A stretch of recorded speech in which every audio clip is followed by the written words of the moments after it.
बच्चों, कैसे हैं आप? होप बढ़िया ही होंगे। फिजिक्स इको का थर्ड पेपर का सॉल्यूशन मैं आपके लिए लेके आया हूं।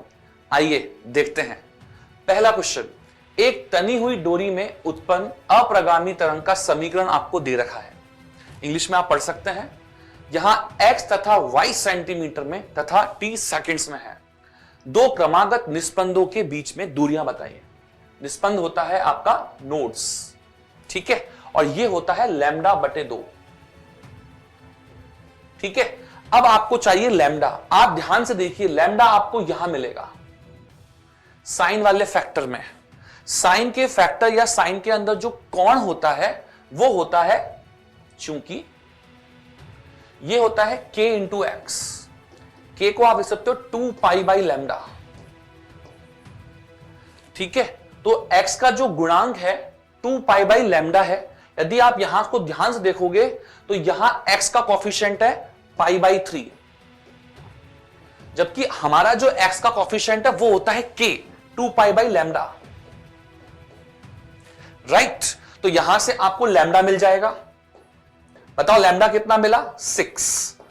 ध्यान से, ये जो है x वो है आपका सेंटीमीटर में, तो आपको यहां लैम्डा भी सेंटीमीटर में ही मिलेगा, ठीक है। अब बताओ distance between two continuous nodes, तो नोड्स के बीच में गैप हो गया 6, आपका लैम्डा हो गया upon 2, you will get 3 centimetre, ठीक है बच्चों। अगले क्वेश्चन पे चलते हैं। एक तनी हुई डोरी की लंबाई आपको दे रखी है, इसको 3 खंडों में कंपित होती है, तो इनकी आवृत्तियों का अनुपात दे रखा है। इन खंडों की लंबाइयों का अनुपात आपसे पूछा गया है। चूंकि आपको मालूम होना चाहिए जो फ्रीक्वेंसी है वो प्रोपोर्शनल होती है 1/L के in the wire, tightly bound wire, ठीक है। तो अब आपको क्या करना है?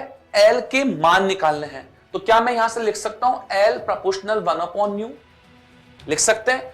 L किस अनुपात में होंगे? तो L1 L2 L3 बराबर 1/μ1। पहली फ्रीक्वेंसी कितनी है? इनका अनुपात दे रखा है 1, दूसरे का 2 और अगले का 3। यदि आप यहां से इसको सॉल्व करेंगे तो आएगा L1 ratio L2 ratio L3। ध्यान से आप रेशोज में पूरे में 6 से गुणा कर दीजिए। यदि आप 6 से गुणा कर देंगे तो आपको मिलेगा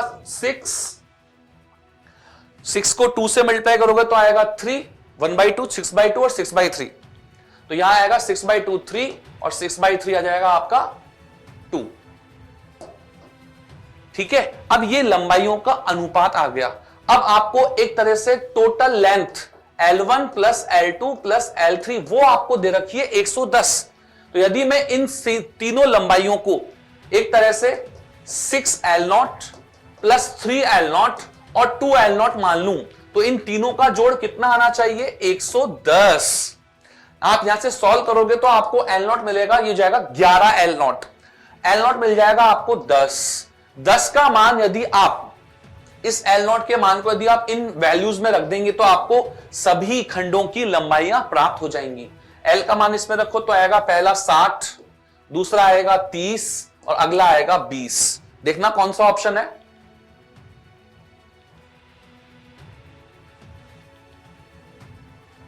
साठ 30 20 सेकंड ऑप्शन, ठीक है बच्चों। चलो, तो ये हो गया आपका सेंटीमीटर में आंसर। अगला प्रश्न देखते हैं। यदि Z1 Z2 Z3 तीन तरंगे इस प्रकार हैं कि Z1 बराबर A sin omega kx minus omega T, Z2 बराबर A sin kx plus omega T और Z3 बराबर A sin ky minus omega T, तो कौन सा संबंध एक अप्रगामी तरंग को व्यक्त करेगा? बच्चा लोग ध्यान दो। अप्रगामी, राइट, स्टेशनरी वेव क्या होती है? आगे जाना और किसी माध्यम से टकराकर वापस आना। मतलब दोनों की दिशाएं एक दूसरे के अपोजिट होंगी, जिनका अध्यारोपण या सुपरपोजिशन होता है अप्रगामी तरंग। अर्थात दो ऐसी तरंग आपको ढूंढनी है जिनके मध्य दिशा के आधार पर कोण 180 डिग्री हो, एक आगे जा रही हो और एक पीछे आ रही हो। तो आप ध्यान से देखिए, ये वाली तरंग कहां जा रही है? प्लस एक्स दिशा में। ये कहां जा रही है? माइनस एक्स दिशा में। ध्यान रखना है ना। तो ये दोनों, और ये कहां जा रही है? प्लस वाई दिशा में, ठीक है, तो बताओ कौन सी दो एक दूसरे के विपरीत हुई, Z1 Z2। तो Z1 Z2 का जोड़ आपका अप्रगामी तरंग दिखाएगा। चलिए थ्योरेटिकल क्वेश्चन था, अगला देखिए। अप्रगामी तरंगों में दो क्रमागत निस्पंदों के मध्य के बीच सभी कण माध्य स्थिति से गुजरते हैं। अब ध्यान दीजिए, यदि मैं आपको स्टेशनरी वेव बनाऊं, थोड़ी सी हेल्प करता हूं, ये आपका एक निस्पंद, ये आपका दूसरा निस्पंद, ये तीसरा निस्पंद, दो लगातार निस्पंद देखो, ये स्ट्रेट लाइन बना देता हूं मैं आपके लिए रेफरेंस। तो यहां वाले कण इस आयाम में गति कर रहे हैं, यहां वाले कण इस आयाम की गति कर रहे हैं, यहां वाले कण इस आयाम, अलग अलग आयाम के साथ गति कर रहे हैं, और किसी भी निस्पंद के एक तरफ अगले निस्पंद तक सब एक साथ ऊपर जाएंगे और सब एक साथ नीचे आएंगे तो सब माध्य स्थिति पर एक साथ, बट सबका आयाम अलग अलग होगा। और चूंकि आपको मालूम है माध्य स्थिति पर चाल जो होती है वो होती है ए ओमेगा। ए यदि सबका अलग है तो वी मैक्स भी तो अलग होगा, अर्थात माध्य स्थिति पर आएंगे तो एक साथ बट अलग अलग वेगों के साथ। कौन सा ऑप्शन? Fourth option. ध्यान से, दो निस्पंदों के बीच है, एक निस्पंद यहां है, एक निस्पंद यहां है, दोनों के बीच सारे पार्टिकल एक साथ ऊपर एक साथ नीचे जाते हैं। ठीक है, चलो नेक्स्ट, दो क्रमागत श्रृंगों के बीच कलांतर होगा। श्रृंग मतलब होते हैं क्रेस्ट, कांग्या ये रहा, ठीक है, लाइक दिस, एक प्रोग्रेसिव वेव बना लेते हैं क्रेस्ट के बीच में, इसको आप वेवलेंथ वाइज बोलते हो डिस्टेंस लैम्डा, और लैम्डा संगत होता है 2 पाई के, आंसर कलांतर होगा 2 पाई। ठीक है, चलो नेक्स्ट प्रश्न चलते हैं। एक प्रगामी तरंग y बराबर a sin omega T, sin kx minus omega T, दृढ़ दीवार से x बराबर 0 पर परावर्तित होती है, तब परावर्तित तरंग का समीकरण, ध्यान से, जब दृढ़ होता है, रिजिड, यहां रिजिड लिखा हुआ होगा, राइट, तो आपके पास जो परावर्तित तरंगे आती है वो पाई कलांतर के साथ आती है। ठीक है, पाई कलांतर, एक तो जो दिशा विपरीत हो ही जाएगी और कलांतर पाई हो जाएगा। कलांतर पाई को आप ऐसे बोल सकते हो कि आपके जो भी आपतित तरंग है उसके चिन्ह में आगे जो चिन्ह आएगा उसमें माइनस डाल सकते हो, जैसे कि y बराबर a sine kx minus omega T दिखा रहा है कि आप धनात्मक x अक्ष में जा रहे हो, तो यदि मैं इसको कर दूंगा प्लस तो ये जाएगा ऋणात्मक x।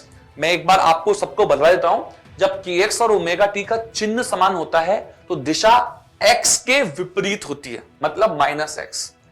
और साथ में आप चाहो तो यहां एक प्लस पाई लगा सकते हो एक्स्ट्रा, क्योंकि वापस आ रही है, और प्लस पाई नहीं लगाते हो तो आगे एक माइनस का चिन्ह लगा दो, क्योंकि साइन पाई प्लस थीटा या कॉस पाई प्लस थीटा क्या होते हैं, पाई हटा दो फेज में से और आप आगे ऋणात्मक का चिन्ह लगा दो। तो देखिए, साइन के साथ ऋणात्मक का चिन्ह और बीच में प्लस, कौन सा ऑप्शन है? आई थिंक फोर्थ है, देख लीजिए, सही लगा, इजी है। चलिए अगले प्रश्न में चलते हैं। एक ध्वनि तरंग y बराबर a not sign omega T minus के एक्स एक दृढ़ दीवार के आयाम के 64% के साथ परावर्तित होती है, परावर्तित तरंग का समीकरण होगा। ध्यान से देखो बच्चा, बहुत इजी प्रश्न है, अभी बताया था। दृढ़ दीवार मतलब पाई का फेज डिफरेंस, पाई मतलब बाहर एक माइनस का चिन्ह, माइनस का चिन्ह आ रहा है केवल एक ही क्वेश्चन के अंदर, फिर भी आपको मैं पूरा समझा देता हूं।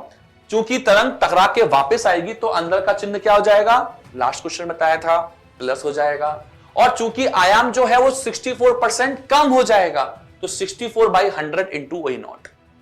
तो एक तो माइनस का चिन्ह, एक आयाम में कमी और एक धनात्मक चिन्ह माइनस से प्लस, ये तीन चीजें देखनी है आपको। Second option is there. ठीक है, चलो अगले प्रश्न पर चलते हैं। एक तरंग दृढ़ सिरे से परावर्तित होती है, परावर्तन के फलस्वरूप इसकी कला में परिवर्तन होगा। अभी बताया था कि जब भी दृढ़ सिरे से परावर्तन होता है तो कितना फेज डिफरेंस आता है, पाई का आता है। अगेन थ्योरेटिकल, 3 क्वेश्चन एक ही कॉन्सेप्ट पर बेस्ड है। हमको लगता है कि ये इंपॉर्टेंट है तो हम उसी पर तो आपको प्रश्न देंगे, जो आपकी कमियां हैं वो हमें मालूम है, इसीलिए हम बोलते हैं कि आप सिस्टम पे भरोसा रखो, सीएलसी पे भरोसा रखो, आपको बहुत अच्छी नॉलेज मिलने वाली है। ठीक है, चलिए अगले प्रश्न में चलते हैं। एक तरंग की गति निम्न समीकरण से दी जाती है, y बराबर xt बराबर, y बराबर xt मतलब ये है, यहां बराबर का चिन्ह नहीं है, इसको ब्रैकेट मान लेना, मतलब ये y जो है x और t पर निर्भर करता है। a sin kx minus omega T, तब कण के अधिकतम वेग का तरंग वेग से अनुपात है। ध्यान से पढ़ो, कण का अधिकतम वेग v max, तरंग का वेग v, v max का फॉर्मूला था आयाम इंटू ओमेगा, ए ओमेगा, आयाम यहां पर स्मॉल ए दे रखा है, v ये रहा। चूंकि ध्यान दो वेग का सूत्र होता है ओमेगा अपॉन के, के है संचरण नियतांक, प्रोपोगेशन कांस्टेंट, तो ओमेगा अपॉन वी आपका के हो जाएगा, ओमेगा अपॉन वी आपका के हो जाएगा, तो यहां से आएगा ए इंटू के। कौन सा है ऑप्शन? Fourth option. इस तरह से आपको रीअरेंज करना है। क्वेश्चन देख लो, बहुत मजेदार क्वेश्चन है, ऐसे क्वेश्चन आ सकते हैं इस साल नीट में 7 मई को। नेक्स्ट 10वां प्रश्न, एक तरंग का समीकरण y बराबर a sign 0.01 x minus 2t है। यहां a तथा x सेंटीमीटर में है तथा स्मॉल t सेकंड्स में है। तरंग का वेग होगा, ध्यान से तरंग का वेग निकालना है। तरंग का वेग का सूत्र मैंने अभी अभी आपको लास्ट क्वेश्चन में बताया, ओमेगा अपॉन के। ओमेगा होता है टी का गुणांक, टी का गुणांक कौन है? 2, और के होता है एक्स का गुणांक जो हो गया 0.01। लेकिन ध्यान दीजिए ओमेगा का मात्रक होता है रेडियन प्रति सेकंड, बट यहां टाइम जो है वो दे रखा है सेकंड में, इट्स ओके, तो रेडियन प्रति सेकंड। ध्यान से मात्रकों का बहुत इंपॉर्टेंस है। के का मात्रक होता है जनरली रेडियन प्रति मीटर, ठीक है। अब क्या यहां x मीटर में है? नहीं, x सेंटीमीटर में, तो x के मात्रक से डिफाइंड होता है। यदि कुछ नहीं दे रखा है तो मीटर माना है, बट फिर भी दे रखा है तो फिर ये लो रेडियन प्रति centimetre. Now you will get the answer, यह जाएगा 200 सेंटीमीटर प्रति सेकंड, बट ऑप्शंस में मीटर है। 1 मीटर में कितने सेंटीमीटर होते हैं? 100। तो 100 सेंटीमीटर को यदि मैं मीटर में कन्वर्ट करूंगा तो 2 मीटर प्रति सेकंड आपका आंसर आ जाएगा, ठीक है। चलिए अगला प्रश्न, 2 आवर्ती तरंगे जिनकी तीव्रता I1 I2 है किसी क्षेत्र में एक साथ एक ही दिशा में चलती हैं। गुड, तो अधिकतम तथा निम्नतम परिणामी तीव्रता का योग होगा। अधिकतम बताओ क्या होती है? I max का सूत्र याद रख लो बच्चा लोग, I1 I2 plus 2 under root I1 I2, और I मिनिमम क्या होती है? बिल्कुल सेम होती है I1 प्लस I2, बट यहां आ जाता है माइनस। बेटा इन दोनों का जोड़ करेंगे तो लास्ट वाला पद कट जाएगा, this one will be cut, और ये आ जाएगा इन दोनों का जोड़ I1 प्लस I2 का दुगना, ठीक है। चलिए अगला प्रश्न देखते हैं 12वां, y1 बराबर a1 sign omega T minus beta 1, y2 बराबर a2 sign omega T minus beta 2 तरंगों के अध्यारोपण से बनने वाली तरंग का परिणामी आयाम। बेटा आयाम का सूत्र आप याद करो, परिणामी आयाम का सूत्र होता है पहले वाले आयाम का स्क्वायर अंडर रूट के अंदर, दूसरे का स्क्वायर प्लस 2a1 a2, और कॉस में होता है दोनों का फेज डिफरेंस, जिसको हम बोलते हैं कलांतर। क्या बोलते हैं? कलांतर। इसकी कला ये रही, इसकी कला ये रही, दोनों के अंदर साइन साइन है, तो जो भी कोण दे रखे हैं उनका आप अंतर ले लीजिए। चलो बच्चा लोग इसका अंतर लो, तो देखो ओमेगा टी से ओमेगा टी, केवल कोणों का अंतर लेना है, तो ओमेगा टी से ओमेगा टी कट जाएगा तो बीटा 2 आगे जाएगा, बीटा 2 माइनस बीटा 1, सही है। दोनों का कलांतर आएगा बीटा 2 माइनस बीटा 1। तो देखिए कहां है डेल्टा फाई, डेल्टा फाई का आप परिमाण रख सकते हैं, तो डिपेंड करेगा कि भाई वहां पर बीटा 2 बड़ा या बीटा 1, तो फिलहाल आपको कुछ नहीं दिया हुआ है, और इसमें केवल एक ही ऑप्शन है ऐसा जिसमें बीटास का डिफरेंस है। हां दूसरा ऑप्शन है बट वो साइन में है, इसलिए ध्यान रखना। तो मैंने यहां पर बीटा 1 माइनस बीटा 2 ये वाला ऑप्शन बेस्ट मानते हुए चूज कर लिया, ठीक है। हमको यहां नीट के अंदर बेस्ट ऑप्शन चूज करने होते हैं, 4 में से कोई एक। ये नहीं कि आपका आंसर नहीं आया तो सर हमारा तो आंसर आ नहीं रहा, उसमें ऑप्शन में नहीं है। जो भी आपको ऑप्शन में बेस्ट से बेस्ट लगे उसको चुनाव कीजिए। चलिए अगला क्वेश्चन देखते हैं, किसी तरंग का विस्थापन का समीकरण आपको दे रखा है, इसका आयाम देखो, ये एक स्टैंडर्ड इक्वेशन है, y बराबर a sine omega T plus या minus capital B cos omega t. इसका बच्चा लोग आयाम जो है, या इसको आप y मैक्स बोल सकते हो, कई बार आपको मैथ्स में भी काम आएगा, पूरी फिजिक्स में जब हम बेसिक मैथ्स पढ़ाते हैं उसमें भी पढ़ाते हैं। तो इसका जो आयाम आएगा या मैक्स वैल्यू आएगी वो आएगी अंडर रूट के अंदर a square plus b square. अब यहां साइन ओमेगा टी का जो गुणांक है या आयाम है ऐसा बोल दो, वो है आपका 1 अपॉन अंडर रूट a। तो 1/√a का स्क्वायर 1/a, ऐसे ही 1/√b का स्क्वायर 1/b, और इसको जब लघुत्तम लोगे तो a + b ऊपर आएगा, a b नीचे आएगा। Fourth option is there. यही आयाम है, अधिकतम मान ही, इस समीकरण का अधिकतम मान ही आयाम होगा परिणामी तरंग का। चलिए, एक सोनोमीटर तार में 10 केजी के भार के बराबर तनाव है, 320 हर्ट्ज के स्वरित के साथ अनुनादित है। सोनोमीटर के तार को 256 हर्ट्ज के स्वरित्र के साथ अनुनादित करने के लिए तनाव परिवर्तित करना होगा।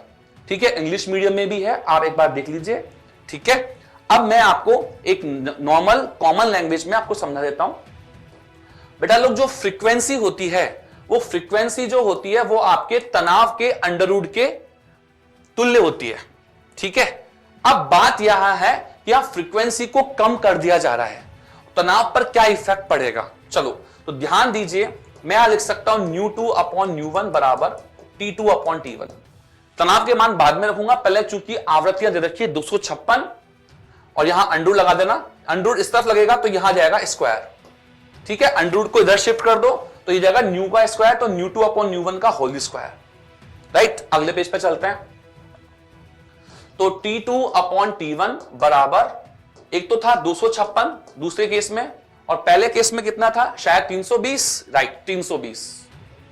इनका स्क्वायर कर लेते हैं, देखते हैं यहां से T2 कितना आया, तो T1 से गुणा कर देंगे, 16 से काटिए, 16 से काटेंगे तो 16 बार इधर आएगा 20, 16 और ये 20, और 4 से फिर कर जाएगा 4/5, 4/5 का स्क्वायर आएगा 16 गुणा में 16/25। और जो आपको T1 दे रखा है बच्चा लोग, वो T1 आपको दे रखा है, लास्ट क्वेश्चन में देखिए, T1 आपको दे रखा है 10 केजी भार के बराबर, 10 केजी वेट। तो आप यहां लिखेंगे 10 केजी वेट गुणा 16/25। ठीक है, तो ये आप यहां से सॉल्व करो, 160/25, और ये लगभग आना चाहिए 160/25, 25 को लिख सकते हैं 100/4, 16 चौक 64, तो आएगा 6.40 केजी वेट।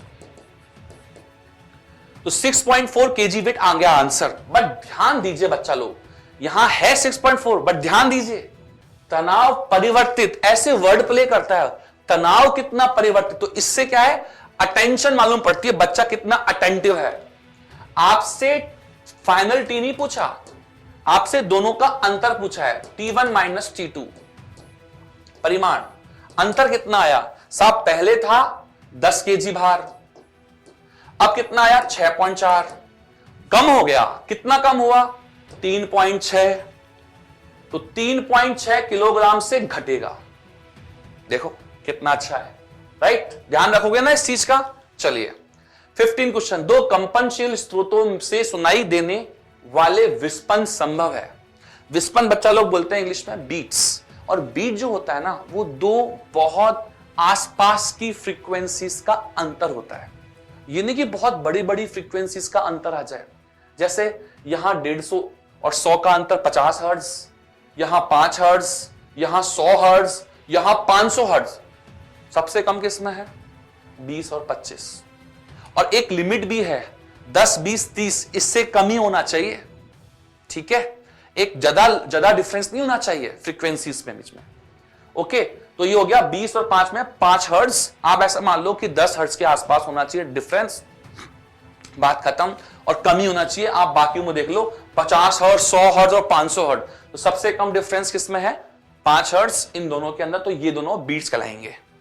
नेक्स्ट 16 क्वेश्चन, एक डोरी निम्न समीकरण y बराबर 5 sin 2πx/3 cos 20πt के अनुसार कंपनशील है, जहां x y centimetre t second में है, तो दोनों निकटतम निस्पंदों के मध्य दूरी, अभी क्वेश्चन किया भी था, डेल्टा d जो आएगा, दो निस्पंदों के बीच दूरी λ/2 होनी चाहिए।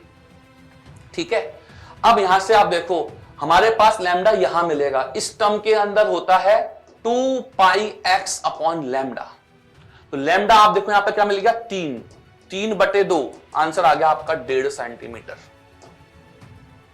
ठीक है, चलिए ओके, अगला प्रश्न देखते हैं 17वां, एक बंद पाइप एक खुले पाइप के प्रथम अधिस्वरज समान है। फर्स्ट ओवरटोन्स, ठीक है। तो लंबाइयों का अनुपात बताइए। तो क्लोज ऑर्गन पाइप की फ्रीक्वेंसी हम इसको बोलते थे सीओपी, और ओपन ऑर्गन पाइप की फ्रीक्वेंसी सेम है, वो भी first overtone. Close organ pipe का फर्स्ट ओवरटोन होता है, एल तो फंडामेंटल टोन आपको याद होनी चाहिए, V/4L, LC मतलब क्लोज ऑर्गन पाइप, और उसका अगला वाला पार्ट होता है फर्स्ट ओवरटोन थर्ड, 1, 3, 5 ये अनुपात में होता है ना, क्लोज में, बंद वाले में। ओपन वाले में जो फंडामेंटल फ्रीक्वेंसी होती है उसकी दुगनी, 1, 2, 3, 4, 5 में होता है। फंडामेंटल फ्रीक्वेंसी होती है V/2L, और इसका दुगना, क्योंकि इसने पूछा है फर्स्ट ओवरटोन, ठीक है, प्रथम अधिस्वर, ठीक। नाउ नेक्स्ट, अब आप देखो ध्यान से, V से V कट जाएगा। आपसे पूछा गया है उनके बंद पाइप और खुले पाइप के लंबाइयों का अनुपात। लंबाइयां, बंद पहले वर्ड बोला है उसने तो पहले आ जाएगा, ओपन बाद में जाएगा, तो LC यहां पहुंच जाएगा, LO नीचे पहुंच जाएगा, 2 से 2 कट जाएगा, और आंसर मेरे ख्याल से 3/4 है क्या ऑप्शन में? ये third option is there. So simple, फॉर्मूले याद रखें, काम आसान होगा। 18वां प्रश्न, एक पाइप की मूल आवृत्ति 100 हर्ट्ज है, इसकी 2 अन्य आवृत्तियां 300 हर्ट्ज और 500 हर्ट्ज है। अरे वाह, अभी मैंने बताया आपको, इन सब का अनुपात बताओ कितना आया? 1, 3, 5। तो कौन सा पाइप होगा? 1, 3, 5 अभी बताया था मैंने, क्लोज ऑर्गन पाइप, बंद ऑर्गन पाइप होना चाहिए। तो पाइप दोनों सिरों पे खुला है, गलत, दोनों पाइप दोनों सिरों बंद है, बिल्कुल सही, ठीक है। चलिए 19वां प्रश्न देखते हैं, यदि ध्वनि तरंग का दाब आयाम 3 गुना कर दिया जाए तो ध्वनि तरंग की तीव्रता कितने गुना हो जाएगी? तो बेटा लोग आप ध्यान रखो, तीव्रता जो होती है वो जो भी दाब का आयाम होता है उसके स्क्वायर के प्रोपोर्शनल होती है। किसके? स्क्वायर के प्रोपोर्शनल। तो आपका दाब कितना गुना कर दिया गया है? 3 गुना, 3 टाइम्स। तो इंटेंसिटी या तीव्रता कितने गुना हो जाएगी? 9 गुना, 9 टाइम्स।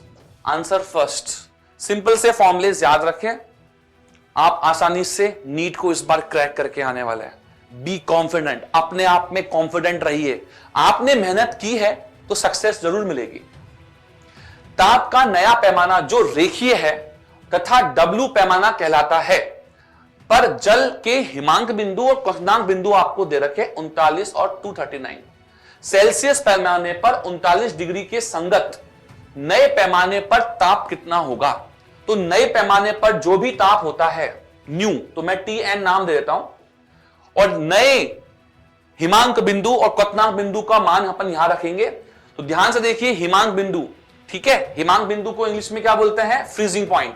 तो फ्रीजिंग और बॉइलिंग पॉइंट दे रखे हैं, तो यहां आएगा T न्यू का फ्रीजिंग पॉइंट, यहां आएगा बॉइलिंग पॉइंट,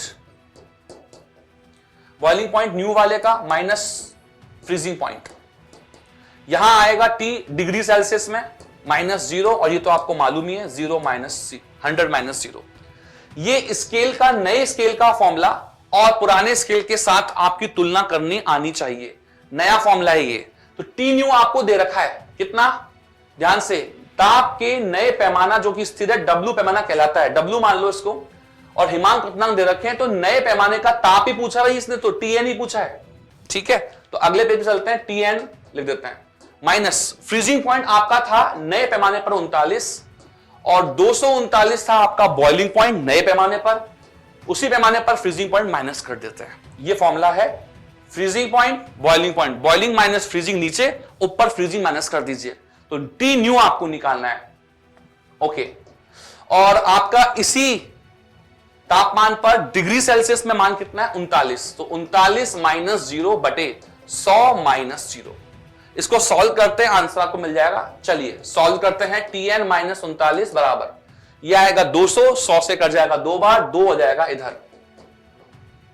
तो यहां से TN आएगा 2 गुणा 39 प्लस 39, यह आ जाएगा लगभग 39 का 3 गुना, 40 दिया 120 में 3 कम कर लो 117। 117 नए पैमाने पर W, 117 W बोल दो इस तरह से। चेक करो कौन सा 117, ये रहा, ठीक है। तो नए पैमाने पर हमने कोई नया स्केल बना ली जिसमें हम W बोल रहे हैं। जैसे सेल्सियस स्केल पर क्या बोलते हैं, डिग्री सेल्सियस बोलते हैं, केल्विन पर के बोलते हैं, फ़ारेनहाइट पर एफ बोलते हैं। उसी तरह से नए पैमाने को डब्ल्यू बोल दिया गया। 21वां बहुत अच्छा प्रश्न है, आइए देखते हैं। प्रीवियस ईयर्स में आपको ये मिल जाएगा। सेल्सियस और फ़ारेनहाइट पैमाने में संबंध कौन सा है? तो अभी अभी जो मैंने आपको डिग्री सेल्सियस -0 जो अभी संबंध बताया, उसी संबंध को वापस लिखते हैं।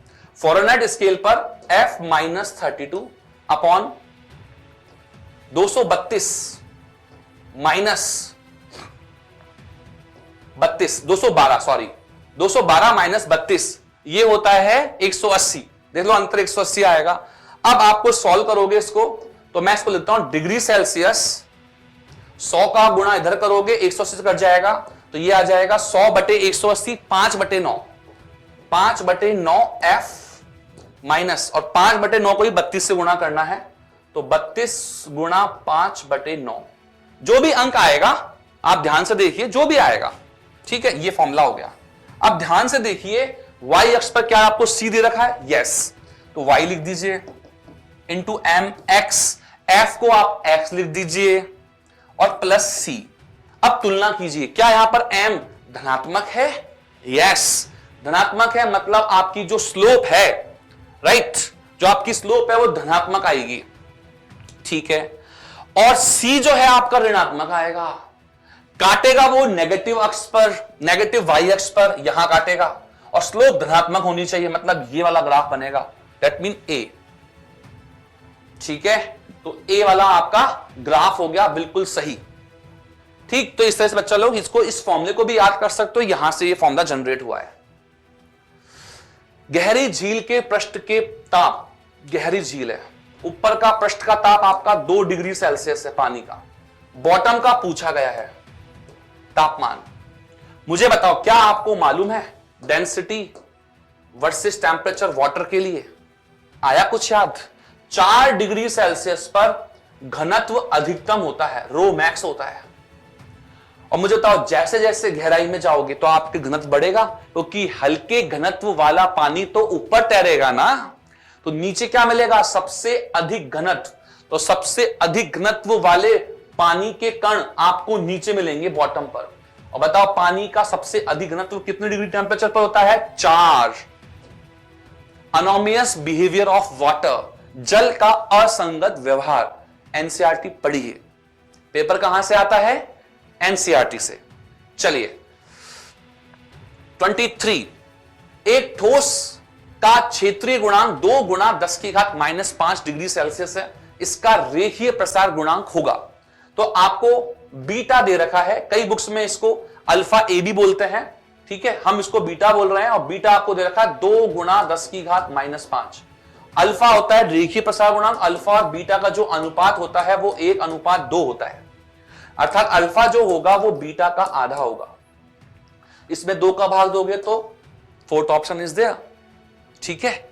अब बात में जो मैंने लास्ट क्वेश्चन में बताई उसको थोड़ा आगे बढ़ाता हूं, ऐसे एनसीईआरटी से पेपर आता है, अब कहां तक पढ़ोगे, इसीलिए हमने 6 अचीवर पैक जनरेट किया, जिसको हम 6 पैक बोलते हैं, बच्चों को बांट दिया है। सीएलसी के हर स्टूडेंट के पास जो इस साल पेपर दे रहा है उनके पास है, आप चाहे तो उनसे कांटेक्ट कर सकते हैं, हमारे इस सिस्टम में हेल्पलाइन नंबर पे भी कॉल कर सकते हैं, आपको 6 पैक अवेलेबल हो जाएगा। उसमें से हमें लगता है कि 100% पेपर वहीं से आएगा, इसीलिए बहुत सारे बच्चे बहुत सारी अच्छी परसेंटेज के साथ सेलेक्ट होते हैं नीट में हर साल।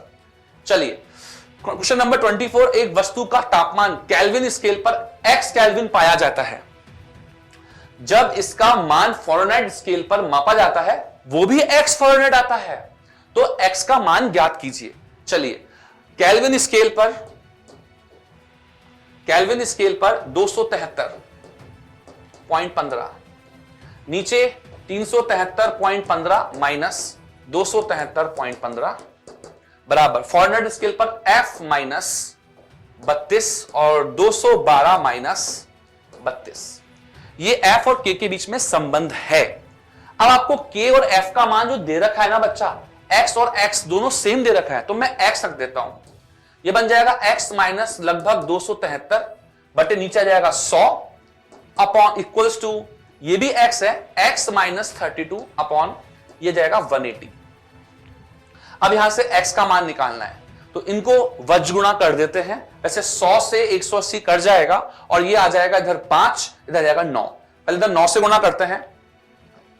9 गुणा x माइनस 273 बराबर, और इस 5 को इधर से गुणा कर देते हैं, 5 गुणा x माइनस 32। और हमको x चाहिए, 9x यहां से आएगा, 5x यहां से आएगा, पक्षांतरण करेंगे 4x। 9 यहां से गुणा होगा, इनको इधर ले जाओ, माइनस वाला पद है तो इधर जाएगा प्लस में, तो 9 गुणा 273 माइनस 5 गुणा 32। x का मान निकालने के लिए 4 का भाग लगाएंगे, तो 9 तिया 27, हासिल लगी 2, 9 सत्ते 63, 63 2 65, हासिल लगी 6, 9 दूनी का 18 और 6 24, and 5 into 32 will give you 160। इन दोनों का अंतर लेकर अभी आप भाग देंगे 4 का, लगभग 2400 में से 150 चल जाएंगे, 2300 के आसपास, 2300 में भाग दोगे 4 का तो 6 चौका 24, 600, 500 समथिंग, 500 प्लस समथिंग आना चाहिए। देखते हैं कौन कितने ऑप्शन है 500 प्लस समथिंग में। अरे वाह, केवल एक ऑप्शन 574। इसलिए बच्चों ध्यान दीजिए, गणित पूरी नहीं करनी है, लगभग आंसर निकाल देना है। और 574 में 500 600 से थोड़ा सा कम है ना, 2400 में से 160 तो 2300 समथिंग आएगा, राइट। 2300 में जब 4 का भाग लगा तो 575 के आसपास। तो देख लो ना यार, लगभग सॉल्व किया करो, पूरा सॉल्व करने की जरूरत नहीं है। अगला प्रश्न देखते हैं। दिए गए चित्र के में मान लीजिए धातु की एक चादर है जिसमें R त्रिज्या का एक छेद है। जब ताप बढ़ाया जाता है, X BC से दूरी है और ऑप्शन दे रखे हैं, R बढ़ेगा घटेगा या X बढ़ेगा घटेगा। बच्चा ये थ्योरेटिकल क्वेश्चन है और आपको ये जो चेक करना चाह रहा है इस क्वेश्चन को देकर, वो चेक करना चाह रहा है बच्चों ने वो थ्योरेटिकल पॉइंट पढ़ा है या नहीं पढ़ा है। जैसे कि हम जो पढ़ाते हैं क्लासेस में, वो क्या पढ़ाते हैं कि भाई जो रिम बाउंड्री या छेद की कोने, तो कोने भी तो अणुओं से बने होंगे। जब आप तापमान दोगे तो क्या अणुओं के बीच में गैप नहीं बढ़ेगा? ये गैप बढ़ेगा, मतलब इसकी पूरी पेरिफेरी जो इसकी परिधि है वो बढ़ेगी, मतलब R बढ़ेगा। R बढ़ेगा, 2 ऑप्शन में है। अब आते हैं X इनके बीच में दूरी है, बताओ क्या यहां पर अणु नहीं होंगे? इन अणुओं के बीच भी तो दूरी बढ़ेगी, तापमान वृद्धि से अणुओं के बीच दूरी बढ़ती है, तो यहां से X भी बढ़ेगा और R भी बढ़ेगा, which is first option.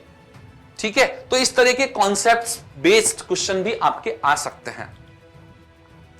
26, Newton के नियम के अनुसार एक वस्तु 3 मिनट में 80 से 74 तक ठंडी होती है, 4 मिनट में 74 से 68 तक 68 तक ठंडी होती है, तो कक्ष का ताप क्या है? बहुत सालों से न्यूटन की शीतलन का नियम, न्यूटन्स लॉ ऑफ कूलिंग, इस पर कोई प्रश्न नहीं आया है। मुझे लग रहा है, मेरा ये पर्सनल इंट्यूशन है कि ठीक है आप फिजिक्स सीखो कर रहे हो, उसमें भी मुझे लग रहा है कि ये इस तरह का क्वेश्चन इस साल आने वाला है। ध्यान से देखिएगा, इस फॉर्मूले को ध्यान से देखिएगा।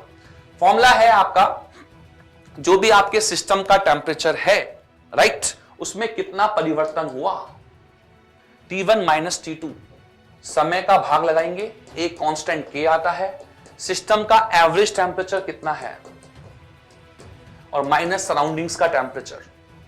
आपको यदि ध्यान से देखा जाए तो T1 आपको मान दे रखा है 80, T2 दे रखा है 74, ये दे रखा है स्मॉल t। ये सारे मान मैं यहां रख दूं, ठीक है, तो बोलिए 80 से 74 3 मिनट में। अगले पेज पर रख देते हैं, 80 माइनस 74 3 मिनट में, कांस्टेंट के 80 74 का एवरेज आ जाएगा आपका 77 माइनस T0 हमें नहीं मालूम। ठीक है, अब नए केस में आपको ये बोला गया T1 डैश, ये बोला गया T2 डैश, ये स्मॉल t डैश, और फिर वापिस से कक्ष का ताप पूछ रहा है। 74 से 68 4 मिनट में, चलो 74 से 68 4 मिनट में, 74 और 68 का एवरेज 71, सही है, माइनस T0। अब बच्चा लोग आपको केवल इसको भाग देना है, सॉल्व करना है, तुरंत आपके पास T0 आ जाएगा। मैं आपकी थोड़ी सी हेल्प करता हूं, यहां दोनों के बीच अंतर 6 है, यहां भी अंतर दोनों के बीच में 6 है, भाग दोगे तो कट जाएगा 4/3, तो यहां से जाएगा, K से K भी कट जाएगा, यहां बचेगा 77 माइनस T0, इधर आएगा 71 माइनस T0। सॉल्व करें इसको, तो इधर गुणा करोगे तो आएगा 7 चौके 28 इंटू 4, तो 284 माइनस 4t0 बराबर, इधर गुणा करोगे 7 7 21, हां से लगी 2, 21 और 2 23, 231 माइनस 3t0। अब 231 इधर ले जाओ, 4t0 इधर ले जाओ, जगह नहीं है, इधर कर देता हूं सॉल्व। ठीक है, तो 4 में से t0 3t0 गए तो आएगा t0 बराबर 284 में से गए 231, 284 माइनस 31, तो यह जाएगा 53। तो t0 का मान कितना आ गया? 53 है क्या भाई ऑप्शन में? Yes, fourth option is there. It's okay. Intuition ध्यान रखना। 7 मई को वापस मिलते हैं। चलिए 27, दो भिन्न भिन्न पदार्थों के ऊष्मा चालकता गुणांकों का अनुपात 5:3 है। इस पर इस साल प्रश्न आ चुका है इसी टॉपिक पर। यदि इन पदार्थों की समान मोटाई की छड़ का ऊष्मीय प्रतिरोध समान रखना हो तो उनकी लंबाइयों में क्या अनुपात होना चाहिए? ऊष्मीय प्रतिरोध समान रखना है। RH हीट रेजिस्टेंस का फॉर्मूला L/Ka। RH आपको कांस्टेंट रखना है। L का अनुपात पूछा गया है, K का अनुपात दिया गया है, A आपका कांस्टेंट है। K अनुपात कितना दिया? 5:3 और L का अनुपात पूछा गया है। क्या मैं यहां से लिख सकता हूं K प्रोपोर्शनल L? तो जो K का अनुपात है वही L का अनुपात है, बिल्कुल सेम, 5/3, सेकंड ऑप्शन। इसी टॉपिक पर नीट और रीनीट में क्वेश्चन आया है, एनसीईआरटी के सॉल्व एग्जांपल की तरह आया है, 11.7 है, मुझे तो याद भी है। ठीक है, तो आप देख लेना एक बार, रीनीट के अंदर प्रश्न भी आया है, इसीलिए हम इस टॉपिक को इंपॉर्टेंस दे रहे हैं। अगला प्रश्न, एक वस्तु का तापमान 400 है, किस तापमान पर यह पहले से दुगनी ऊर्जा विकिरण करेगा? परिस्थानीय मतलब सराउंडिंग टेम्परेचर लिखा भी होगा यहां पर, बाहर का टेम्परेचर। सराउंडिंग टेम्परेचर को नगण्य मानना है, तो आपका पावर का जो फॉर्मूला होता है बच्चा लोग, वो होता है A सिग्मा T की घात 4, इसमें E भी रख सकते हो, तो यहां P प्रोपोर्शनल हो गया T की घात 4, और T प्रोपोर्शनल तापमान पूछा, T प्रोपोर्शनल हो गया P की घात 1/4। तो आपको P दिया गया 2 टाइम्स, दुगना करना है, तो तापमान को कितने गुना करना होगा? तो यह आ जाएगा मेरे ख्याल से 2 की घात 1/4, तो यह आ जाएगा। अगले बिंदु चलते हैं, तो यह जाएगा एक तरह से T2/T1 बराबर P2/T1 की घात 1/4। P2 और T1 का अनुपात 2 दे रखा है, तो 2 की घात 1/4। बेटा लोग बहुत पहले क्वेश्चन आ चुका है, एम्स में भी आ चुका है। यदि आपको एम्स पहुंचना है तो कुछ मान आपको याद रखने होंगे। 2 की घात 1/4 अच्छे बच्चे सॉल्व नहीं कर पाते, टाइम वेस्ट करते हैं। 2 की घात 1/2 सबको आता है 1.414, उसका वापस अंडर रूट लेना है, जो लगभग आएगा 1.9 लगभग। ठीक है, कितना आएगा? 1.19 सॉरी 1.18 समथिंग होता है, तो उसको आप 1.19 मान लो। ठीक है, 1.19 जिसको याद रहेगा वो तुरंत आंसर निकाल लेगा। T2 इक्वल्स टू T1 गुणा 1.19। चलिए T1 लिखते हैं, कितना है? ध्यान से, डिग्री सेल्सियस में है, इसको कन्वर्ट करना पड़ेगा केल्विन में। ठीक है, तो केल्विन मल्टीप्लाई करते हैं तो 273 जोड़ना पड़ेगा 400 में। तो आइए 273 जोड़ेंगे 0.15 400 में, और फिर उसको गुणा कर देंगे 1.19 से, तो लगभग आएगा 673 गुणा 1.19। आप इसको गुणा करोगे लगभग 800 केल्विन के आसपास आएगा। ठीक है, तो 800 है क्या केल्विन? यस, कंफ्यूज करने के लिए डिग्री सेल्सियस भी दे रखा है उसने। ठीक है, ध्यान से यूनिट का मान ध्यान से रखिएगा। ओके, सब कुछ सही करने के बाद एक छोटी सी सिली मिस्टेक है ना, बहुत भारी पड़ती है। चलिए अगला प्रश्न है, K1 K2 ऊष्मा चालकता की 2 दीवारों संपर्क में है तथा उनकी मोटाई D1 D2 दे रखी है। स्थिर अवस्था में उनके बाह्य सिरों पर तापमान T1 T2 दे रखा है, तो अंतः संधि ताप बताइए। मतलब एक तरह से कॉमन टेम्परेचर। आप कुछ इस तरह से डायरा बना सकते हैं, एक दीवार ये रही, एक दीवार ये रही, पहली दीवार, दूसरी दीवार, यहां तापमान T1, यहां तापमान T2, तो इसकी मोटाई दे रखी है D1, इसकी दे रखी है D2। ठीक है, इसकी चालकता K1, इसकी K2, तो एक तरह से D1 D2 लंबाइयां हो गई। मोटाइयां शायद कुछ दे रखी हैं, मोटाइयां शायद समान है। जब कुछ नहीं दिया है तो दीवारों की मोटाई दे रखी है, तो ध्यान से बच्चे मोटाई को एरिया मान लेते हैं, यहां लंबाई के पदों में आएगी। ठीक है, नाउ अब आपको बोला गया T1 T2 उनको तापमान दे रखे हैं, संधि का ताप। तो बच्चा लोग संधि का ताप का फॉर्मूला मैं आपको डायरेक्ट लिखा देता हूं, इसको याद रख लेना, इस बार नीट में यही प्रश्न आया था। तो TC निकालने का तरीका है, सिंपल सा फॉर्मूला है T1 upon R1 plus T2 upon R2 upon 1 upon R1 plus 1 upon R2। ठीक है, T1 upon R1 RH heat resistance अभी बताया था, L अपॉन K, L यहां पर D1 है और K1 A1, एरिया यहां पर A ले लो, प्लस दूसरे के लिए T2 D2 L upon K, R2 का मान L अपॉन KA, तो K2 और A। यहां पर जो इनका क्रॉस सेक्शनल एरिया है, अनुप्रस्थ काट क्षेत्रफल कुछ नहीं दिया है, दो दीवारें दी हैं, संपर्क में है, तो आप इनका एरिया सेम ही मानिए। बटे यहां पर L अपॉन K रखेंगे तो K अपॉन L बन जाएगा, तो K1A अपॉन D1 और K2A अपॉन D2। अब यहां से यदि आप लघुत्तम लेके काटाकूटी करोगे तो आपका D2 यहां पहुंच जाएगा, D1 यहां पहुंच जाएगा, D1 D2 का एलसीएम ऊपर नीचे से कट जाएगा, नीचे वाला पद तो मेरा आ गया K1 D2 और K2 D1, ऊपर वाला D2 जाएगा इधर, तो K1 T1 D2 और इधर से आएगा K2 T2 और D1 इधर से आएगा। देखना कौन सा ऑप्शन है, K1 T1 D2, यही तो है। एक बार देख लो, K1 T1 D2, K1 T1 D2 और दूसरा ये हो गया, बिल्कुल सही। नीचे K1 D2 K2 D1, बिल्कुल सही, यही फर्स्ट ऑप्शन है।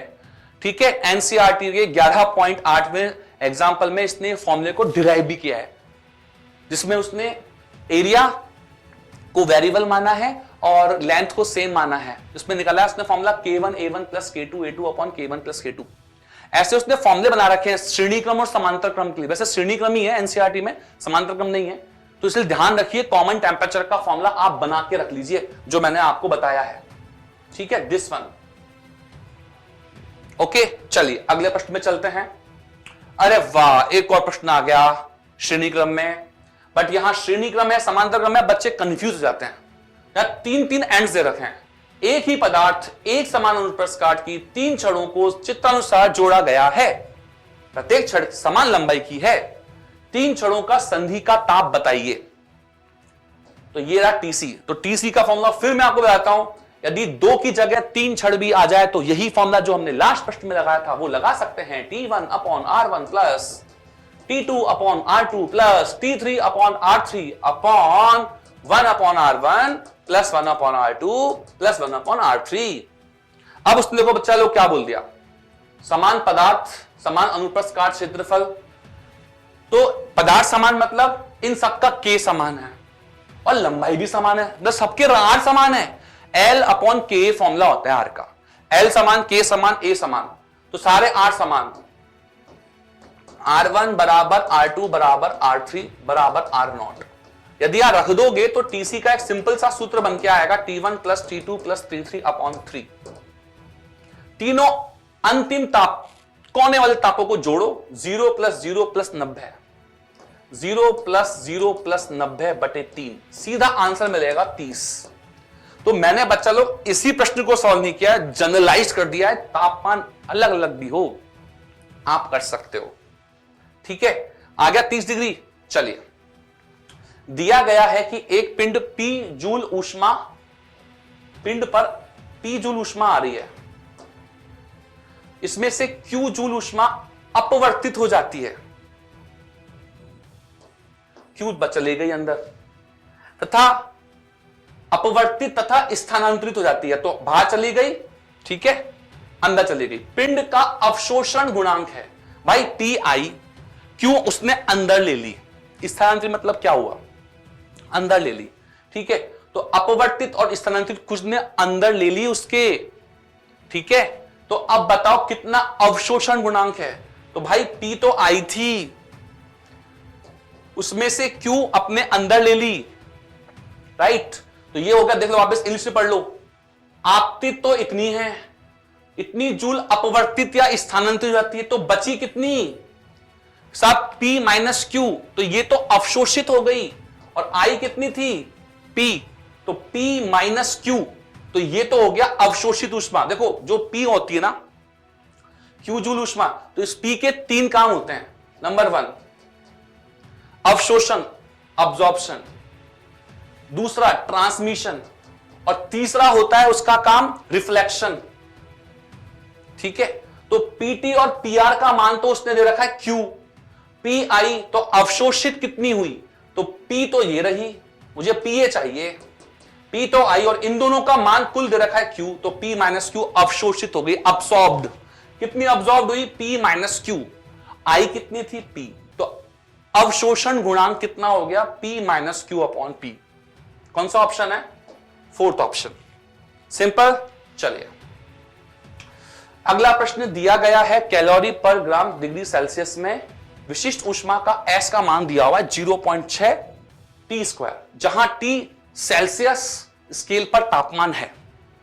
यदि 10 ग्राम जल का तापमान 15 डिग्री सेल्सियस बढ़ा दिया जाता है तो आवश्यक ऊष्मा बताइए। बेटा Q कुल ऊष्मा का मात्रक, कुल सूत्र होता है dQ का इंटीग्रेशन, और dQ होता है ms dt। Integration m generally नियत होता है, बाहर निकाल दीजिए।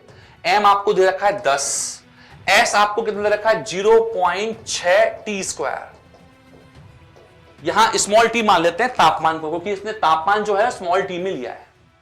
ठीक है, चलिए, और लिमिट दे रखी है साहब, कितना तापमान बढ़ाना है, 0 से 15, 0 से 15 लगा दो, करो समाकलन 10, 0.6 बाहर, T² का समाकलन T³/3, और लिमिट 0 से 15। सही है, चलो 0.6 गुणा 10, तो ये हो गया 6, T³/3 को बाहर निकाल दो और T³ अंदर रख दो, 0 से 15 आपकी लिमिट थी, ये आप निकाल दो Q टोटल इंटीग्रेशन करने के बाद, तो बाहर तो पता आ गया 2, T³ हो गया 15⁻3, लोअर लिमिट तो 0 हो जाएगी, -0⁻3। सही है बच्चा लोग, देख लो आराम से, 0.6 गुणा 10, 6/3 2, और T की घात अपन ने रखी थी।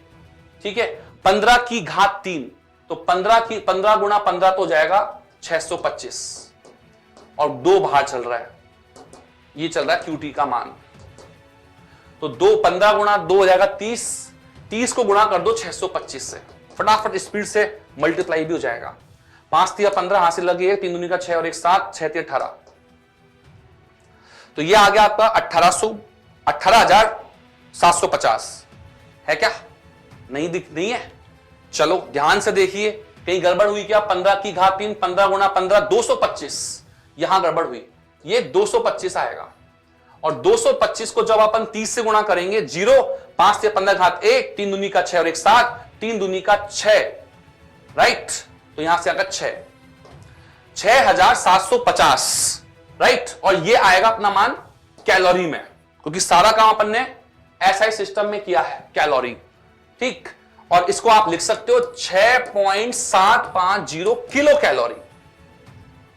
ओके, जैसा बॉस बोलते हैं, गलतियां होती हैं उनको नोट कर लो, तो इसलिए हम कोई आंसर रट के तो नहीं आ रहे हैं, जो आपके सामने सॉल्व कर रहे हैं, तो आपसे भी वो गलतियां हो सकती हैं, तो ध्यान रखिएगा इस तरह की गलतियों को।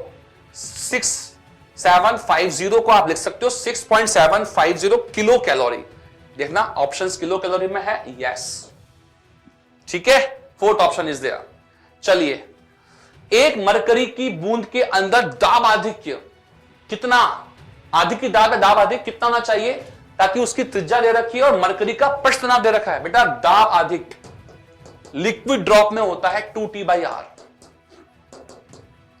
टेंशन कितना है, सरफेस टेंशन 0.464, सारा काम SI मात्रक पद्धति में, त्रिज्या 2 mm, 2 को आप लिख दिए 10⁻³ चेंज कर लोगे ना, 2 से 2 कट जाएगा, 10⁻³ ऊपर जाएगा, माइनस वाला प्लस हो जाएगा, 1000 से गुणा करोगे 464 आना चाहिए आंसर, है क्या, यस।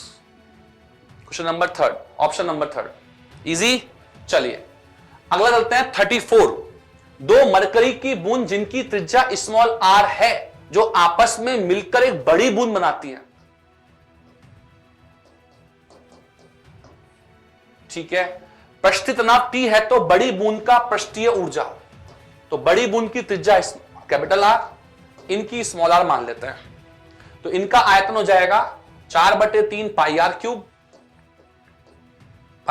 क्यूब, और ऐसी कितनी बूंद है? 2, और इसका हो जाएगा आयतन 4/3 पाई आर क्यूब। पहले तो आयतन बराबर करके त्रिज्याओं में संबंध निकाल लेना बेटा।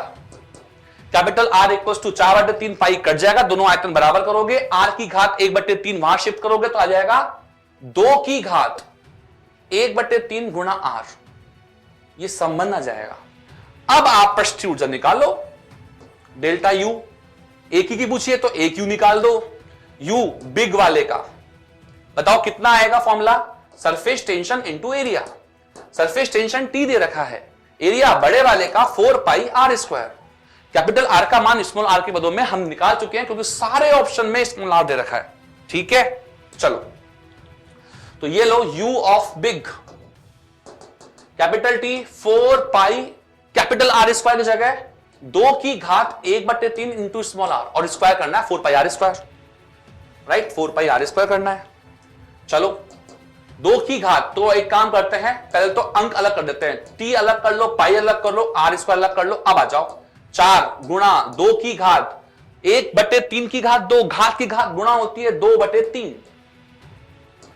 ऐसा कोई ऑप्शन आपको नहीं दिखेगा, तो आप ध्यान दीजिए, पूरा 2 की घात 2 लिख सकते हो ना 4 को, तो ये हो जाएगा 2 की घात 2/3, 2 की घात 2, 2 की घात 2/3, आधार समान तो घातें जुड़ती हैं, जोड़ो 2 + 2/3 जोड़ो 8/3 आएगा, मतलब 2 की घात 8/3 T pi R square. Let's see, ऐसा कोई ऑप्शन है? Yes, second option.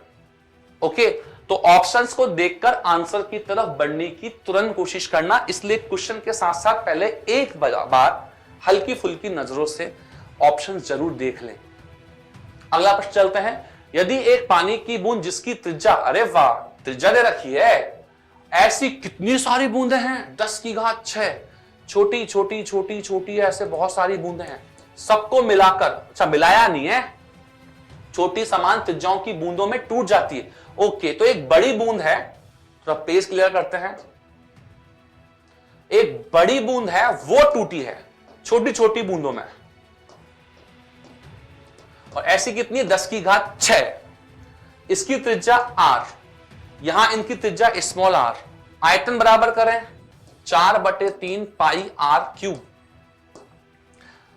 बराबर 4/3 pi small R cube into N. यहां से आप त्रिज्याओं के बीच संबंध निकाल सकते हैं, लेकिन उससे पहले एक बार एक क्वेश्चन को वापस पढ़ लेते हैं। टूट जाएगी, इस अवस्था में कितनी ऊर्जा की आवश्यकता होगी? देखो, सरफेस एरिया बढ़ता है तो ऊर्जा की आवश्यकता होती है। ऊर्जा की आवश्यकता, ऊर्जा आएगी कहां से? सराउंडिंग तो देगा नहीं, हथौड़ों से लेके तोड़ोगे नहीं, तो ये ऊर्जा आती है अपने अंदर से ही, तो तापमान कम हो जाता है, क्योंकि आप अपनी ही जो आपकी जो वस्तु का तापमान है उसके पास कुछ आंतरिक ऊर्जा तो होगी ना, तो आप आंतरिक ऊर्जा लेकर पृष्ठीय ऊर्जा में कन्वर्ट कर देते हो। आंतरिक ऊर्जा कम, आंतरिक ऊर्जा तापमान पर निर्भर करती है, तो तापमान आपका कम हो जाएगा। ये ध्यान रखना, ये प्रश्न आ चुका है प्रीवियस ईयर्स में। ठीक है, पृष्ठीय तनाव आपको दे रखा है, तो इसलिए मैं बोल रहा हूं कि आप डायरेक्ट फॉर्मूला भी याद कर लो, ये तो अपन कन्वर्ट करते रहेंगे, तो सीधा डेल्टा यू या कितना वर्क चाहिए, वर्क डन कितना करना है, ये फॉर्मूला आप याद कर लो, 4 pi R square into T, और ब्रैकेट में एन की घात 1/3 -1, ये डायरेक्ट फॉर्मूला है, राइट। आप यदि जिस प्रकार लास्ट प्रश्न में आपने यू निकाला, ठीक है, ये यू का फॉर्मूला क्या था? टी इंटू ए, ऐसे ही आप टी इंटू ए यहां पर इसके लिए लगाओगे, इसके लिए लगाओगे, और फिर दोनों का अंतर लोगे। इसका एरिया तो डायरेक्ट आ जाएगा 4 पाई आर स्क्वायर, इसका एरिया आएगा 4 पाई स्मॉल आर स्क्वायर, ऐसी एन बूंदे हैं तो एन से गुणा करना पड़ेगा, और फिर जब दोनों का अंतर लोगे तो आपको फिर ये स्मॉल आर का मान कैपिटल आर के पदों में रखकर फिर ये कॉमन लेके, तो बेटा डायरेक्ट याद कर लो, एग्जाम में आ चुका है, तो फॉर्मूला याद करो, 4 पाई आर देना, कैपिटल आर दे रखा है, यस, 1 mm 10 की घात -3 का स्क्वायर। सरफेस टेंशन 72, ध्यान से सीजीएस में दे रखा है 72 डाइन, एक डाइन के अंदर 10 की घात -5 न्यूटन, और नीचे है आपका डाइन पर सेंटीमीटर, 1 सेंटीमीटर में 10 की घात -2 गुणा एन आपको दे रखा है 10 की घात 6, 10 की घात 6 की घात 1/3, तो यहां जगह नहीं है, यहां कर देता हूं 10 की घात 6 की घात 1/3 माइनस 1, 1/3 घात की घात गुणा होती 10 की घात 6 की घात 1/3 हो जाएगा 100, 10 की घात 2, 100 माइनस 1 लगभग 99। तो यहां जगह नहीं है, यहां सॉल्व कर रहा हूं मैं, तो डेल्टा यू निकाल रहा हूं मैं, कितना ऊर्जा का अंतर आया 4 पाई,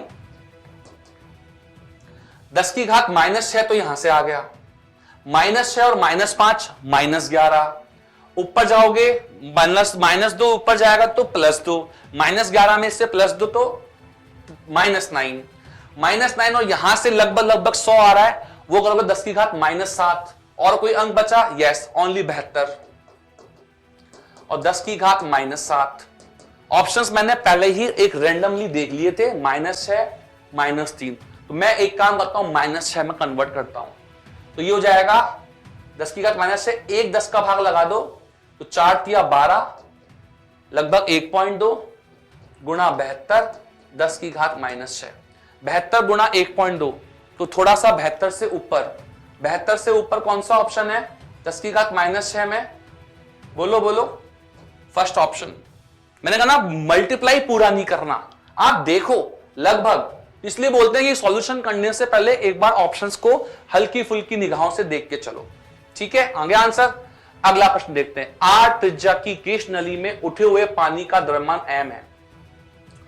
बेटा लोग ये केश नली है, जस्ट इमेजिन दैट, और इसमें पानी उठा हुआ है, मान लीजिए h हाइट तक, नलिका की त्रिज्या 2r कर दें तो ये त्रिज्या r है, तो इसका जो द्रव्यमान है, पहले तो द्रव्यमान निकालना सीखो, भार, कितना भार ऊपर उठा या कितना द्रव्यमान उठा, द्रव्यमान को आप लिख सकते हो डेंसिटी इंटू वॉल्यूम, वॉल्यूम हो गया 4 पाई r स्क्वायर इंटू h, और h का सूत्र आपको मालूम होना चाहिए, पहले तो m डिपेंड कर गया रो, तो वही है, पानी का द्रव्यमान पूछा उसने, केवल पानी ही है, रो सेम पाई सेम, तो r स्क्वायर इंटू h, और h का सूत्र 2t cos theta upon rho g r, तो जो r है r के इनवर्सली है, ठीक है, h प्रोपोर्शनल क्या है 1/r, तो आपका r से r कट जाएगा एक, तो आपका जो द्रव्यमान आएगा वो आएगा प्रोपोर्शनल r।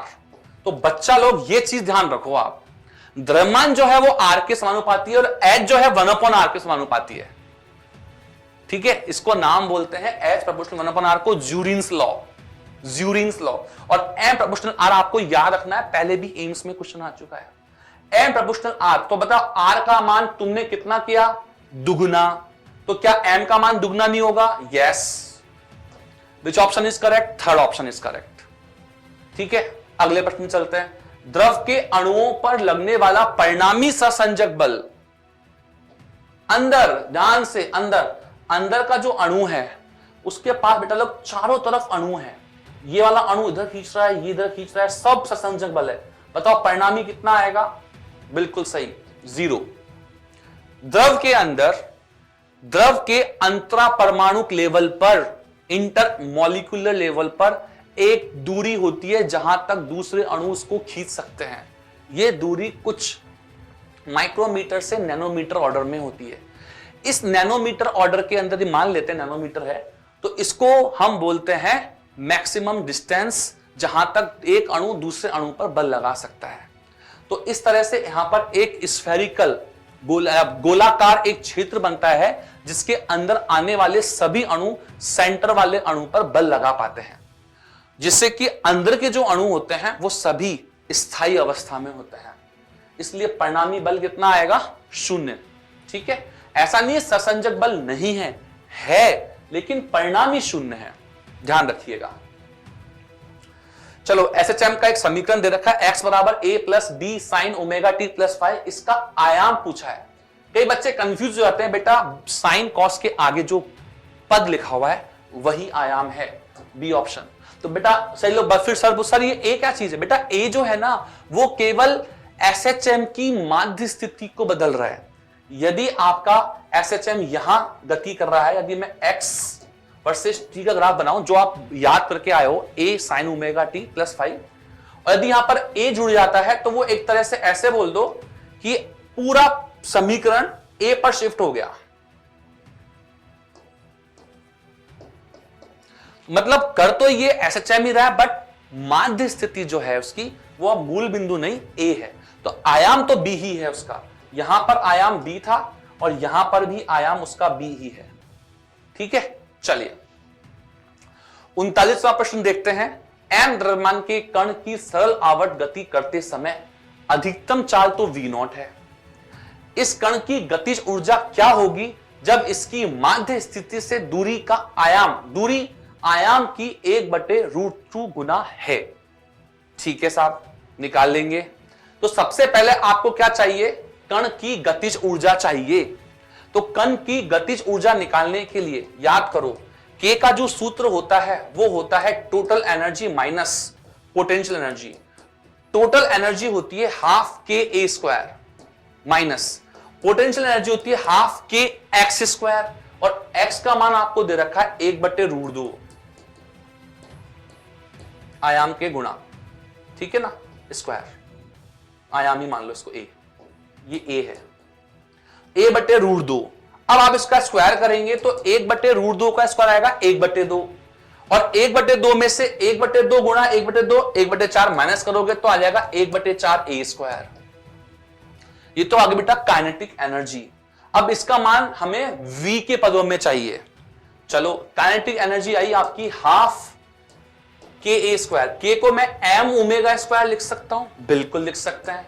के का सूत्र याद रखिए, ओमेगा और ए को आप एक ही ब्रैकेट में रख देंगे तो ये बन जाएगा ए ओमेगा मैक्सिमम वेलोसिटी। क्या बन जाएगी, मैक्सिमम वेलोसिटी वीएम, और वीएम यहां पर दे रखा है v0, चेक इट करिए v0 दे रखा है। तो हाफ का फैक्टर, ध्यान से ये 1/4 का फैक्टर था, यहां आएगा 1/4, तो 1/4 mv स्क्वायर, चेक कीजिए 1/4 mv0 स्क्वायर। ठीक है, तो यहां से 1/4 का फैक्टर चल रहा है। चलिए अगले पेज चलते हैं। यदि पृथ्वी की सतह पर गुरुत्व त्वरण का मान पाई स्क्वायर है तो सेकंड पेंडुलम की लंबाई कितनी होगी। बेटा टाइम पीरियड का फॉर्मूला होता है 2π√L/g। टी होता है सेकंड पेंडुलम के लिए 2 सेकंड, एल का मान पूछा गया है, जी हो गया आपका पाई स्क्वायर। पाई स्क्वायर का अंडर पाई से पाई कट जाएगा, 2 से 2 कट जाएगा, तो यहां से आपके पास आ जाएगा एल बराबर 1। ऐसा ही मात्रक पद्धति में आएगा 1। इसको आप कन्वर्ट करोगे सीजीएस में तो क्या आ जाएगा 100 centimetre, which is 4th option. Easy लगा। सेकंड पेंडुलम का टाइम पीरियड 2 सेकंड, 1 सेकंड नहीं। चलिए अगला प्रश्न। एक समान स्प्रिंग गुटका निकाय निम्न 2 अवस्थाओं में सरल आवर्त गति करते हैं। दोनों व्यवस्थाओं में आवर्त कालों का अनुपात पूछा है। बेटा इसमें कई लोग बच्चे कंफ्यूज हो जाते हैं। आवर्त का जब इसको लटकाओगे तो ये mg से नीचे जाएगा, kx ऊपर लगेगा, तो वो आपको जो x दिखाएगा ना वो आपको दिखाएगा माध्य अवस्था। ऐसे यहां पर mg का एक साइन थीटा, पीछे kx आएगा, यहां पर भी जब इसको बैलेंस करोगे तो वो आपको दिखाएगा माध्य अवस्था। लेकिन जब इसको थोड़े से ऐसा विस्थापन करोगे तो यहां जो परिणामी विस्थापन आएगा वो आएगा kx, और kx बराबर हमेशा होगा f नेट या ma। यहां से जब आप a की वैल्यू राइट ma और यहां से जब इक्विवेलेंट करोगे a बराबर k/m इंटू x, तो a बराबर होता है ओमेगा स्क्वायर x। तो यहां से ओमेगा आएगा आपका √k/m, और टाइम पीरियड आएगा आपका t = 2π अंडररूट में, यहां ओमेगा है k/m, तो यहां आ जाएगा m/k।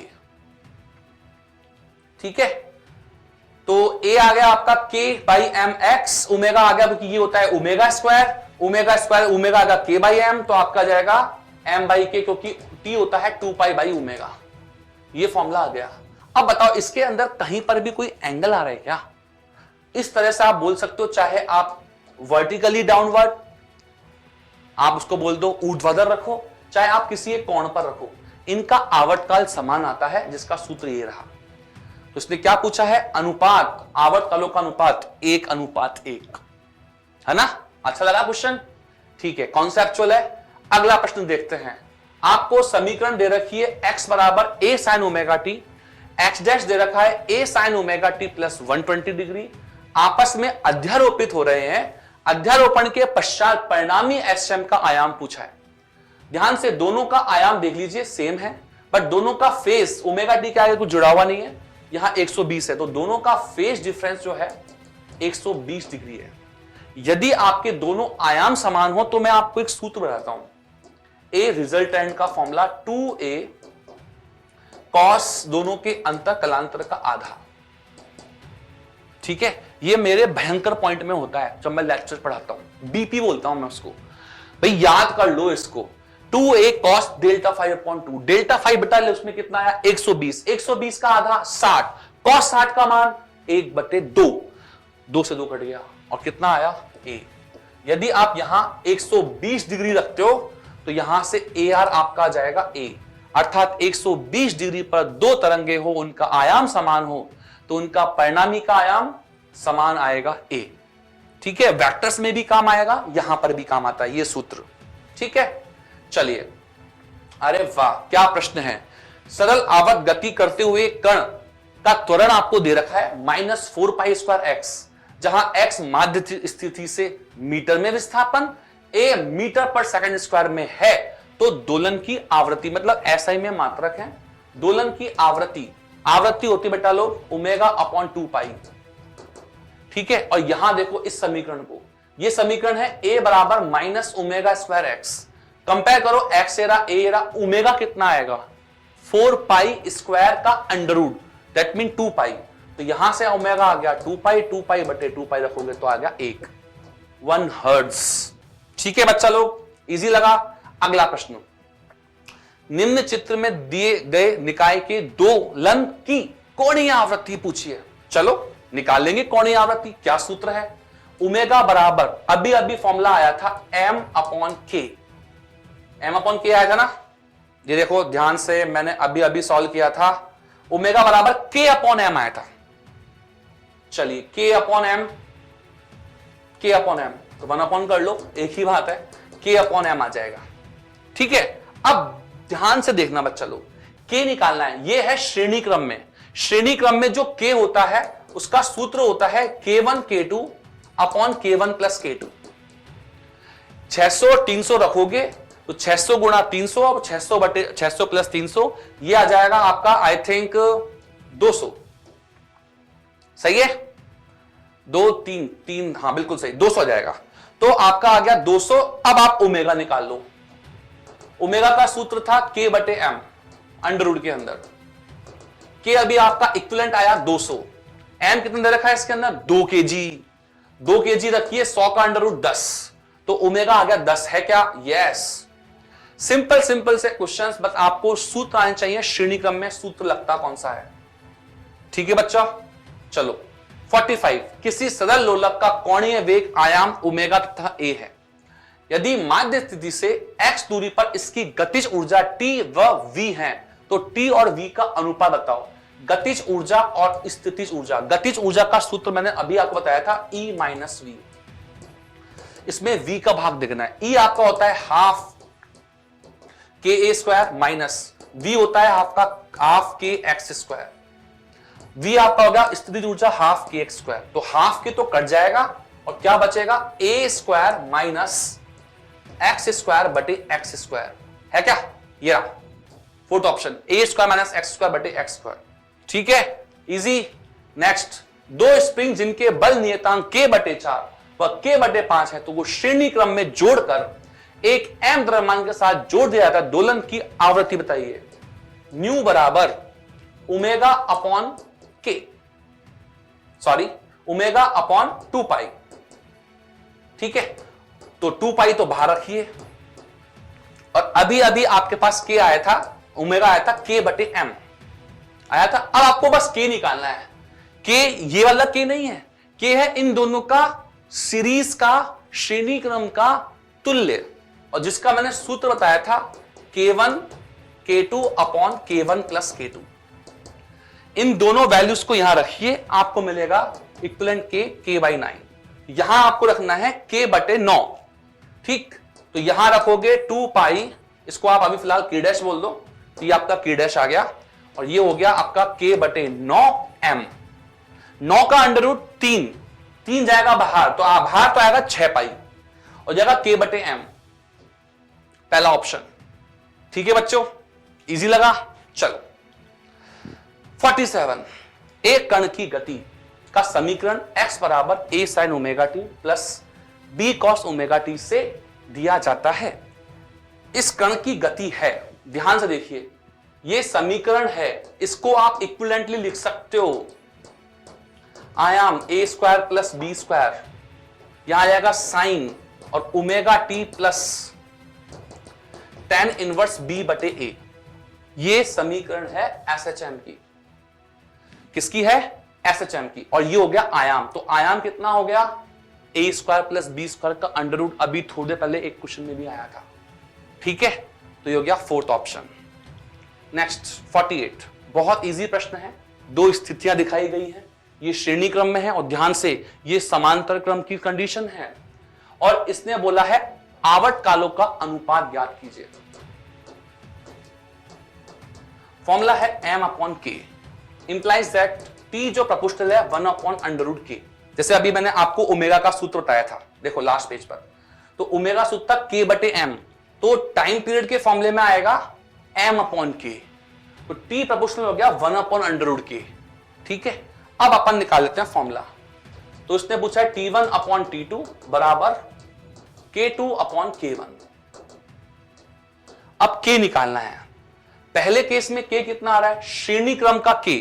कैसे निकालते हैं मैं बताता हूं। 1 अपॉन, इसको मैं ks बोल देता हूं, 1 upon k1 plus 1 upon k2, ये इसका है। k1 आपका k है, k2 आपका 2k है। 1 upon k plus 1 upon 2k जोड़ना पड़ेगा, या फिर इनको k1 k2 upon k1 plus k2 करके भी लिख सकते हो। यहां से आ जाएगा, मैं लिख देता हूं यहां पर ks बराबर k1 k2 upon k1 plus k2। ठीक है, लिख दूं? तो यहां पर आ जाएगा k1 की वैल्यू, या k1 डैश डैश डैश कर लेते हैं, k1 k2 upon k1 plus k2। सही है। और पैरेलल का जो सूत्र होता है दूसरे केस में, पैरेलल का जो सूत्र होता है, यहां लिखा देता हूं मैं, पैरेलल का सूत्र होता है k1 प्लस k2, इन दोनों को जोड़ना है, तो हो जाएगा k1 प्लस k2। अब आप इनके मान दे रखे हैं, तो मान रख दो या मैं सूत्र बना देता हूं। तो k1 प्लस k2, एक दे रखा है k, एक दे रखा है 2k। यहां रखोगे एक k है, एक 2k है, और नीचे आएगा k प्लस 2k 3k। तो ये 3k हो गया, यहां से आएगा k से k कट जाएगा 2 बटे 3, तो अंडर रूट के अंदर आपके पास आएगा नीचे तो 2 बटे 3 k, एक के ऊपर k से कट जाएगा, ऊपर आएगा 3k, तो ये आ जाएगा आपका k तो कट जाएगा, 3 जाएगा ऊपर, तो 3 का स्क्वायर 9, 9 में से 9 का अंडर रूट 3 और 3 बटे रूट 2, नीचे रूट 2 रह जाएगा। तो ये आ गए श्रेणी क्रम का, तो ये था, समांतर क्रम का ये था, मैं रिपीट कर देता हूं, और t उसके इनवर्सली प्रोपोर्शनल था। तो बेटा कौन सा आंसर आ गया? 3 बटे रूट 2। ठीक है, चलो एक बार और देख लेना इसको, अच्छा क्वेश्चन लग रहा है। अगला प्रश्न, एक कण सरल आवर्त गति आयाम a तथा x बराबर -a और +a के मध्य गति कर रहा है। 0 से a/2 तक जाने में लगा समय t1 है और a/2 से a तक जाने में लगा समय t2 है। 0, x बराबर a, x बराबर 0 और x बराबर -a। a/2 कहां आएगा? बिल्कुल बीच में। इनका बेटा फेज डिफरेंस याद रखो।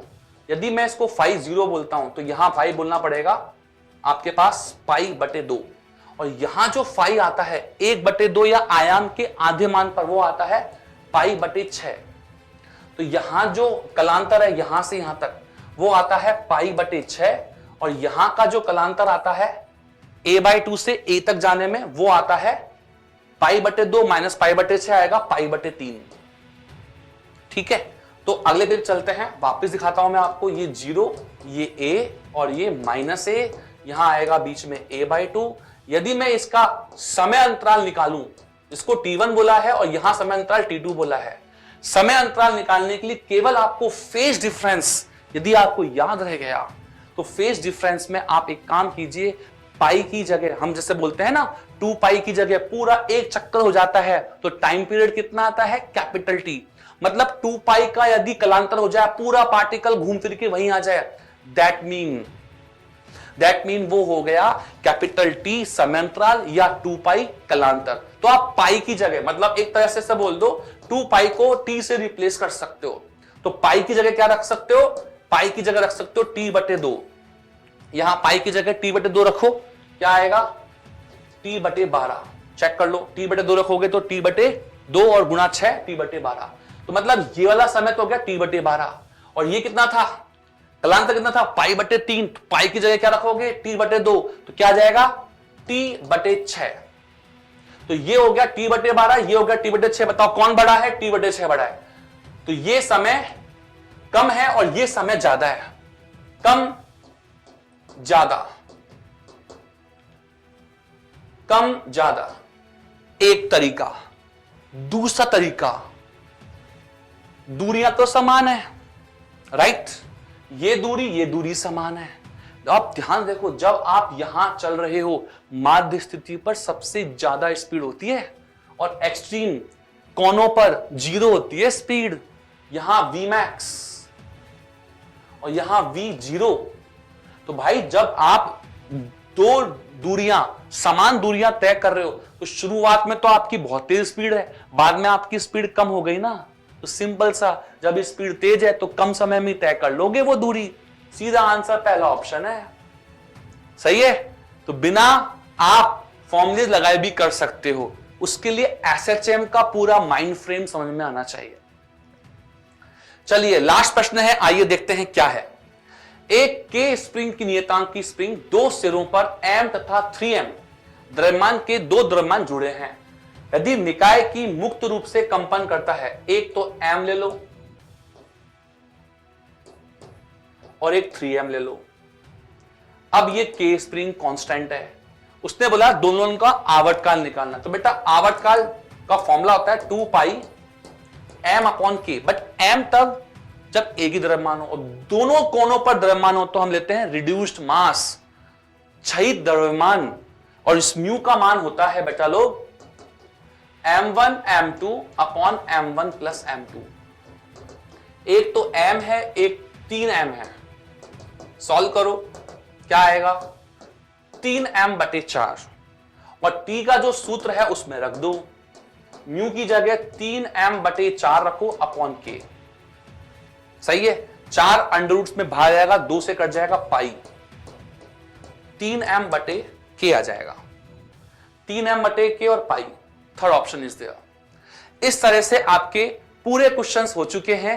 आपको, मुझे लगता है कि आपको अच्छी समझ में आया होगा और इन सारे क्वेश्चन की भी प्रैक्टिस करोगे तो मैंने एक तो आपको पेपर आउट कर ही दिया है। फिर भी अगले पेपर में मिलते हैं बहुत जल्दी। Thank you.